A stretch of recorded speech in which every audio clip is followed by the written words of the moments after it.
by Craft, man. Another episode. I got my son with me today. Alright, man. Fueled by Craft. I'm on dad duties right now. But, Shedeur Sanders, first preseason game today. That's why I got this Browns jersey on. Alright, my bad, big boy. Appreciate you guys for watching, liking, commenting, and subscribing on my videos so far. Got some time on my hands, so I kind of wanted to discuss the AFC East, questions I have for all four of the teams, some pros, some cons of all four of the teams, you know, things of that nature, just covering all the bases, quick overview of each team. The AFC East, including the Bills, Patriots, Dolphins, and Jets. I guess just to start off with the best team in the division for the last 5 years, as the Bills, they won the division title the last 5 years. Josh Allen is really coming to his own, the reigning MVP, obviously. But I think Vegas has them at 11.5 wins, which I think is a pretty fair line based off their season last year. Just to start off with Josh Allen and the offensive side of the ball, I'm really interested to see what a year two Keon Coleman brings to the table. They brought in Amari Cooper. Fool, buddy. They brought in Amari Cooper last year at the end of the season, and he was pretty serviceable. I don't know the metrics or the stats of like how impactful he was, but from the outside looking in, he seemed to do a pretty decent job.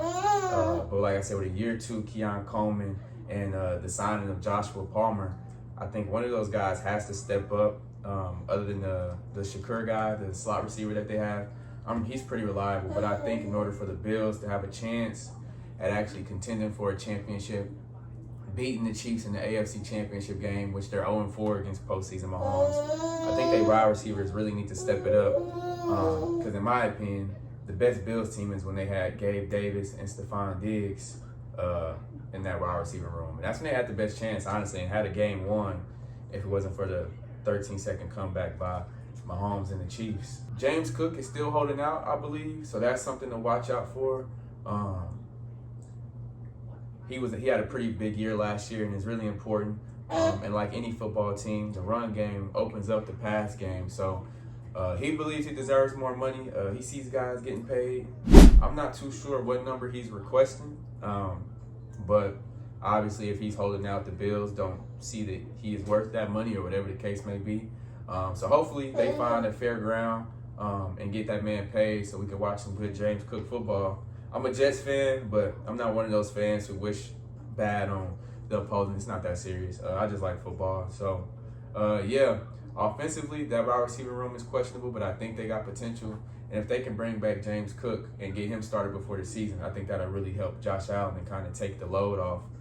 Not that you want to take the load off because he's your quarterback and he's your leader, but it would just definitely make it a lot easier for him and open up the pass game with those questionable wide receivers that I named earlier.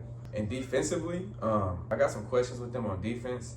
I seen a stat where last year they ranked 32nd in third down passing conversions to the opposing team.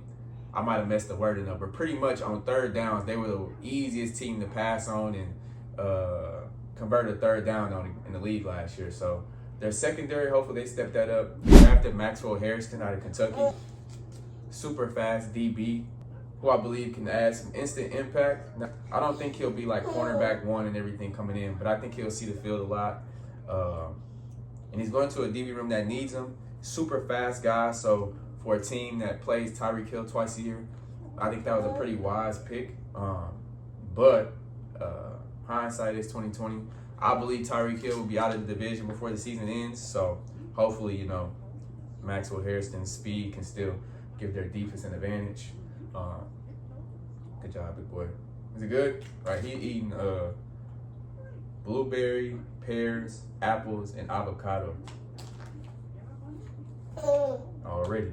You want to say something to him? Let's just hurry up, give me some more food before he gets to tripping out. But yeah, you signed Joey Bosa, which I think is a pretty interesting signing. LA moving off of him says a lot. Team, really productive player, but just really has a problem with staying on the field, which is why I think LA chose to go with Mac over Bosa. If I remember that correctly, it was like a pick either or type thing. So yeah, hopefully he finds some health in Buffalo Because if he can stay healthy, he'll really add a lot of pressure on that D-line. That seemed to be pretty decent last year. They lost out on Von Miller, but I think if you add Joey Bosa, a healthy Joey Bosa, he can be pretty impactful, and hopefully he can get them some stops to give Josh Allen some more opportunities to score some points, man. So the Bills they're at 11.5 wins, so they're obviously still predicted to be a really good team. Just a few questions like every other team, but I can see them going over on the win total, honestly, 12 wins. I'm not going to bet it, but if I was to bet it, I would probably take the over on them. Moving on to the Dolphins, which I think is the biggest question mark in the division right now, just because of everything they've got going on and off the field, starting with the elephant in the room. Tyreek Hill and Tua obviously don't seem to be getting along, and you definitely don't want that from your star wide receiver and quarterback, as we've seen in the past. Not comparing them talent-wise, but the Donovan McNabb, Terrell Owens thing, you could just really spoil something really good when your quarterback and wide receiver can't get on the same page. So I think the bridges have honestly been burnt, because Tyreek Hill, this might be year 2 of him kind of wanting to get out of Miami. People believe he quit on this team last year. They believe he was kind of exaggerating the wrist injury. He's still coming out saying he doesn't understand the offense. He's made some questionable quotes about Devon however you pronounce that running back's last name, Devon, saying that he's not a power back and he shouldn't be on the field on third downs. Obviously, him and Tua.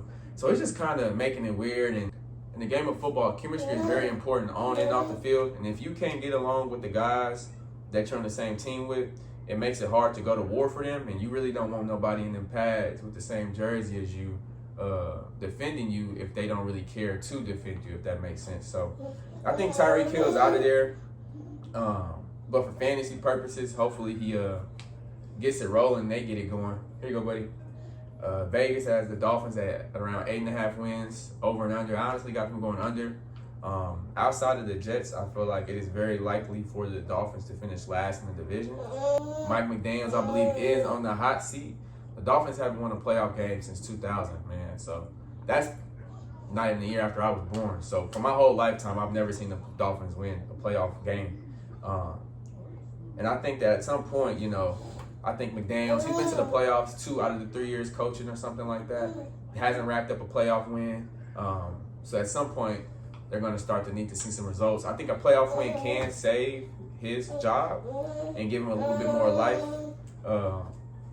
in that organization. But with him just being, that nerdy computer engineer type guy, it's kind of hard to sympathize for him. The media love him. Get a lot of content out of him, a lot of quotes. But it seems like the players, that just seems like a coach that players aren't willing to go to battle for as much as they are other coaches like a Dan Campbell or a Mike Vrabel, who is also in the division.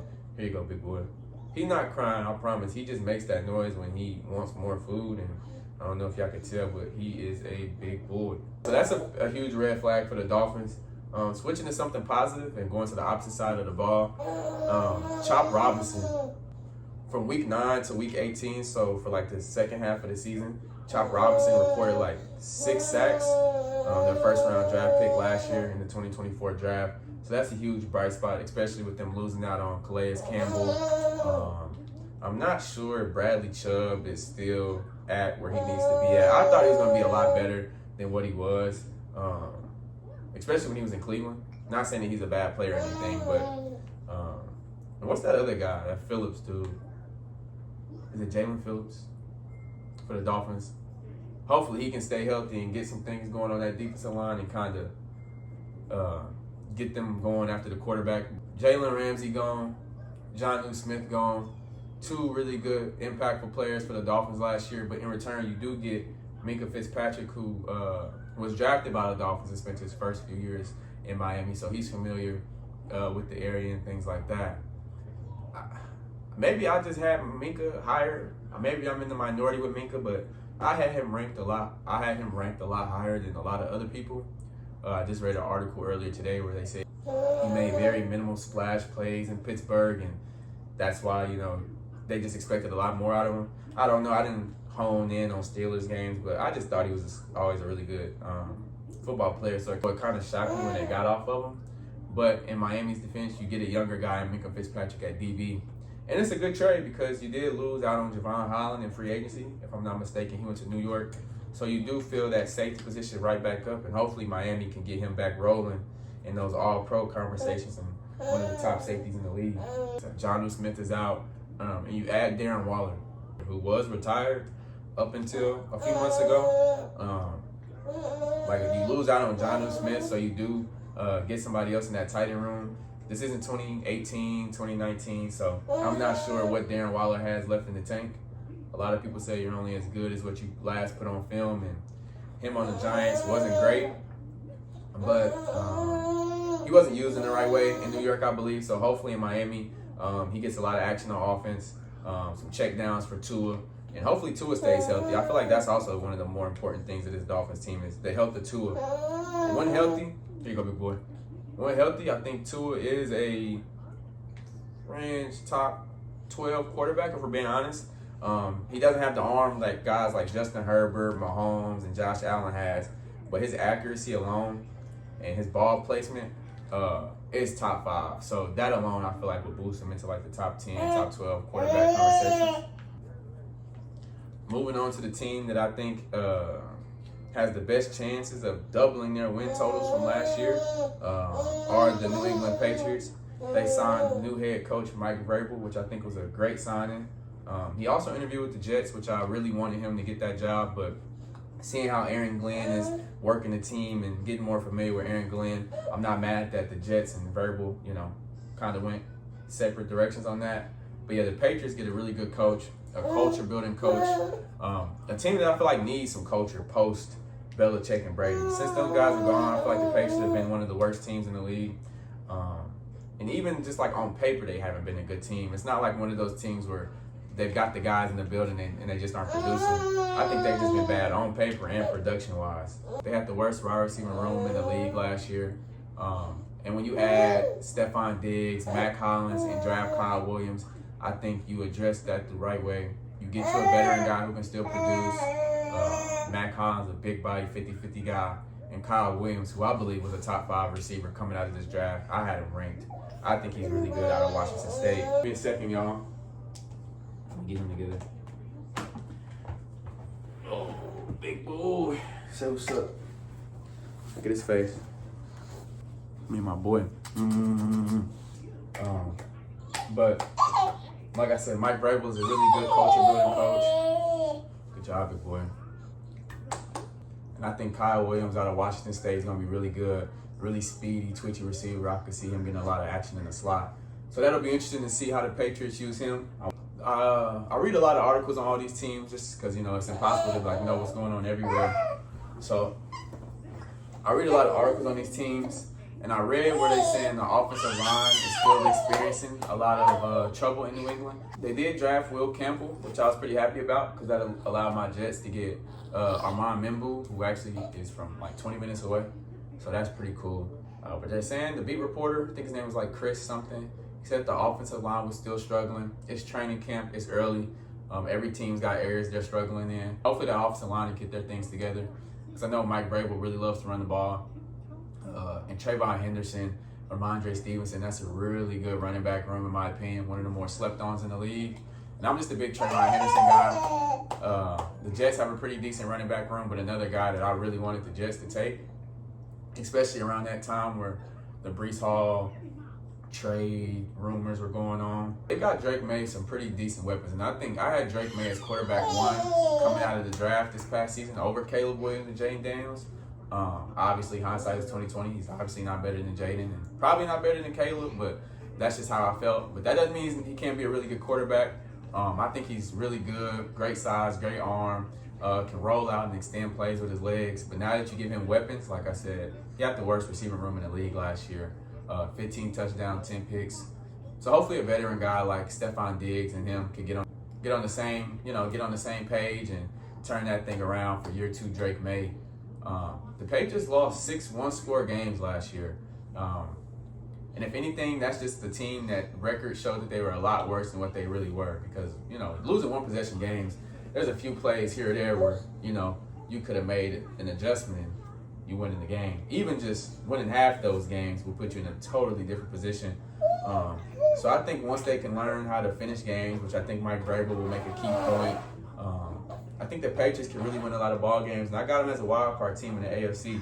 I'm about to get out of here, spend some time with my big boy. I know I didn't discuss the Jets. I have a previous video that I posted on my page discussing the Jets a little bit. Like I said, that's my favorite team, so I'm going to go a little more in detail with them, make them their own separate video, and really dig into the ins and outs of that team and what I'm looking forward to and what I might have some questions about. Thank you for subscribing, liking, commenting, even just watching the channel. He's learning how to spit and blow bubbles and stuff now, so he's been doing that. This is Feel About Craft, the podcast. Peace out.